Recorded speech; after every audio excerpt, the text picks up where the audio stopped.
A gente vai falar mais uma vez, né, abrindo a semana, da Operação Spoofing, a gente que vem acompanhando nos últimos dias, em especial na semana passada, as mensagens, o conteúdo do pacote de mensagens da Vaza Jato, ou melhor, da Lava Jato.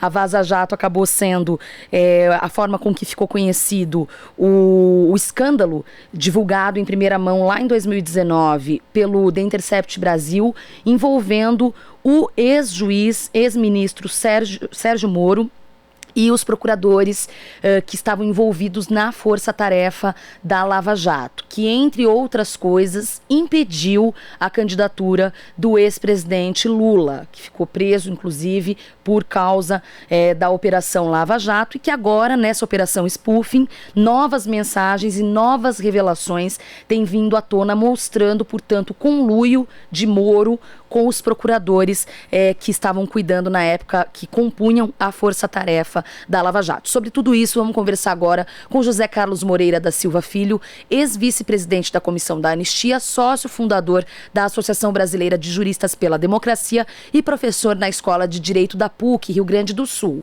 Bom dia, professor, como vai?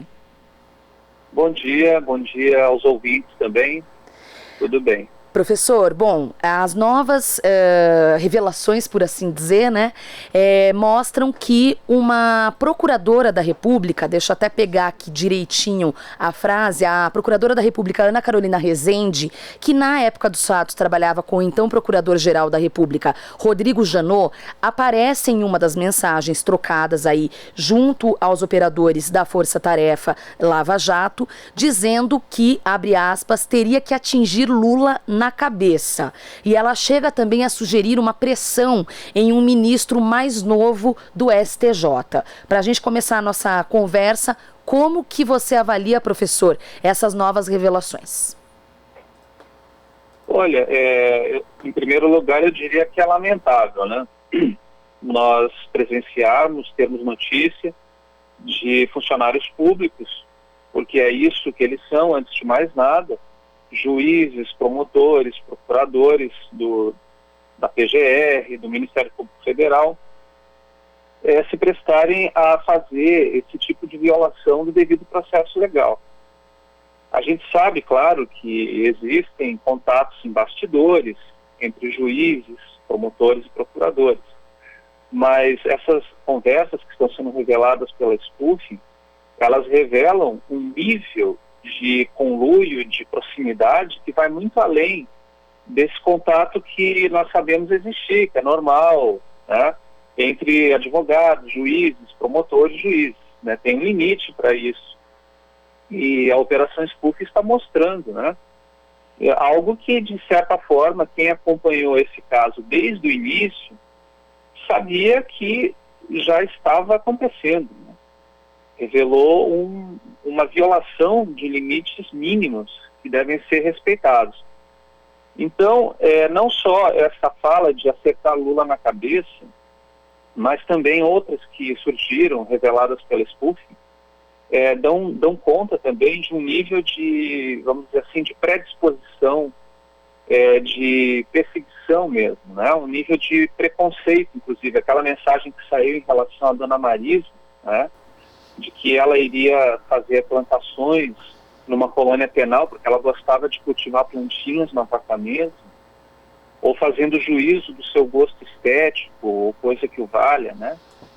Então, é realmente lamentável a gente ter notícia disso. A gente sabia que havia, claro, uma força-tarefa totalmente voltada para perseguir o Lula, né? Que é um símbolo não só do partido político com o qual cuja história se confunde, mas também de tantas questões e causas sociais, né, de todas as pautas que ele desenvolveu no seu governo. E eu acho que uma coisa importante de ser dita é que, para além da violação do devido processo e do conluio que a Operação Spoofing está mostrando, é preciso dizer que as fundamentações, tanto da denúncia quanto da decisão, da sentença, ou melhor, das sentenças, elas, ao meu ver, elas são despidas do mínimo indispensável para poder se denunciar e depois condenar alguém, né? Não tem provas suficientes e um argumento bastante malabarístico para poder condenar o ex-presidente Lula. Isso é importante dizer, né? Não é só a questão da violação da forma. É da ausência também, né, de provas suficientes. Sim, ausência de provas suficientes. Exato. Sobre ainda as revelações, queria saber a sua visão, professor, que também veio à tona nessa semana, salvo engano foi na quarta ou na quinta, o envolvimento direto de jornalistas, especificamente da TV Globo, nesse grupo, né, trocando mensagens e, de certa forma, combinando em uma delas, até aconselhando o Deltan Dallagnol sobre a condução do informe público das coisas. É claro que a gente, na atividade jornalística, existe a questão da relação com as fontes, mas na sua avaliação, qual o limite? Foi ultrapassado esse limite nesse caso específico? Olha, eu acho que são duas coisas diferentes, né? Uhum. Uma coisa é a atuação dos procuradores e do Poder Judiciário, né? Outra coisa é a atuação da mídia. Eu acho que o pior dessa história toda foi a atuação dos representantes públicos, né, dos funcionários públicos. Sim. Agora, a mídia também contribuiu de uma maneira decisiva para esse resultado. Mas é preciso a gente entender, e claro, você como uma pessoa envolvida nas comunicações, uma pessoa que integra a mídia de um modo geral, sabe disso, né, como você mesma disse. A mídia, ela vai buscar a notícia, ela vai buscar o contato com os funcionários públicos, com as pessoas que estão em posições chaves, para poder trazer a notícia. Até aí, tudo bem. O que realmente é lamentável em relação à atuação da mídia, né, e aí tem um destaque para algumas delas, né, para algumas emissoras aí de maior poder, de maior divulgação, foi assim o descaramento em mostrar um lado da questão e um lado da questão que carecia de muitos elementos básicos para que fosse verdade. Uma verdadeira manipulação para atingir um determinado objetivo. Ou seja, nesse ponto, a mídia ela deixou apenas de informar as pessoas, deixou apenas de explorar uma história, uma notícia. Ela passou a contribuir, passou a, de certa maneira, ser parte dessa força-tarefa para alcançar um determinado resultado. E nós sabemos ao que este resultado nos levou. Nos levou a uma manipulação, ao meu ver, das eleições de 2018, porque retirou do páreo um dos candidatos, que era o candidato que estava sendo, vamos dizer assim, mais bem colocado nas pesquisas de intenção de voto, e permitiu que o segundo colocado pudesse, então, ser o franco favorito para ganhar a presidência da República. E quando chegou à presidência da República, nomeou como seu ministro da Justiça o juiz que havia condenado o seu principal adversário.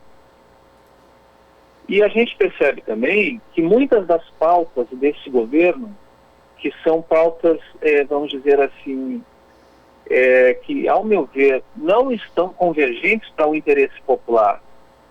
São pautas econômicas que visam a um enxugamento do Estado brasileiro no sentido de impedir que o Estado possa dar conta da sua tarefa essencial, da sua responsabilidade social.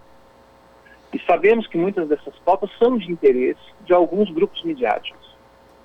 Então, percebemos que há essa comunhão de interesses. E aí, nesse ponto, ultrapassou-se claramente o limite que uma emissora de comunicação, que uma mídia, deveria respeitar. Porque, antes de tudo, trata-se de uma concessão pública. E ela deve respeitar o interesse público, o interesse democrático, a soberania do país.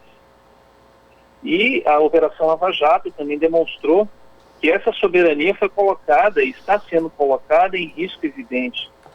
Quando há, por exemplo, não só o conluio com representantes do Poder Judiciário, mas com funcionários públicos de outros países, como a Suíça e os Estados Unidos, com os quais houve compartilhamento de documentos e de informações ao arrepio do conhecimento do Ministério da Justiça à época, durante o governo Dilma. Então, isso coloca, sem dúvida, em risco a soberania do país e trata-se de uma violação grave do ordenamento jurídico e dos deveres que qualquer funcionário público deve observar. Queria saber também sobre qual, na sua avaliação, lá voltando um pouco na história, né, esse impedimento da candidatura do Lula na época, em 2018, realmente alterou o rumo da história, né? Não sabemos, nunca saberemos o que teria acontecido, essa é a verdade. Mas eu queria perguntar para você, professor, sobre o debate do STF, da prisão em segunda instância. Em que sentido o senhor acha que essa demora ou essa, não vou dizer negação, mas houve ali um atropelo nesse debate, impactou na manutenção da prisão do Lula e, portanto, abriu caminho aí para a chegada do bolsonarismo ao poder? Eu reputo como grave essa autorização que o Supremo Tribunal Federal deu, violando e mudando, vamos dizer assim, dando uma guinada de 180 graus na sua jurisprudência, que vinha sólida no tribunal, e ao meu ver correta. É evidente que essa mudança de entendimento se deu em função da Lava Jato. Isso é evidente. E só para deixar claro, né, nós temos ali na Constituição uma garantia estabelecida no artigo 5º, que é a cláusula pétrea, dizendo que ninguém poderá ser preso por cumprimento da sua sentença antes de que tenham sido esgotados todos os recursos e haja uma sentença transitada em julgado. E essa é uma garantia que não é à toa. Ela vem de uma história que o país tem e que infelizmente continua cultivando, de autoritarismo, de brutalidade, de violência. Então, todas as garantias que estão na Constituição, elas não são um capricho do Constituinte. Elas vêm de uma história que é muito longa do país. Desde os 300 anos de escravidão, passando por ditaduras, passando por um período democrático da política do café com leite, da República Velha, em que até mortos votavam. Então, há, sem dúvida, uma violação aí grave dessa garantia que torna-se evidente que foi mantida até o momento em que se conseguiu afastar o ex-presidente Lula do cenário eleitoral de 2018. Porque não é que a prisão não possa ser feita antes do trânsito em julgado. Existe a prisão provisória, existe a prisão preventiva, que trazem condições claras para poderem ser efetuadas. O que não se pode autorizar, em respeito à Constituição Federal, é que alguém seja preso cumprindo a sua sentença antes do seu recurso ter sido julgado. Isso é uma garantia que a Constituição traz. E o ministro Gilmar Mendes, recentemente, em algumas entrevistas, tem dito que é preciso fazer uma meia-culpa, e aí ele aponta a mídia, mas aponta também o judiciário.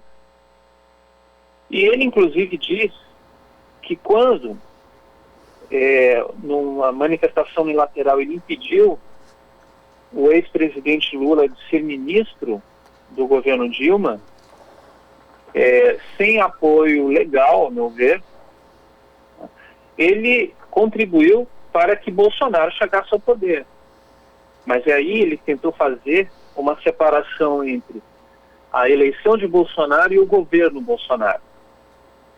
Ora, convenhamos, se tem um mérito que o Bolsonaro tem, é que ele sempre foi muito claro em relação aos valores dele, em relação ao que ele pretendia fazer caso fosse eleito.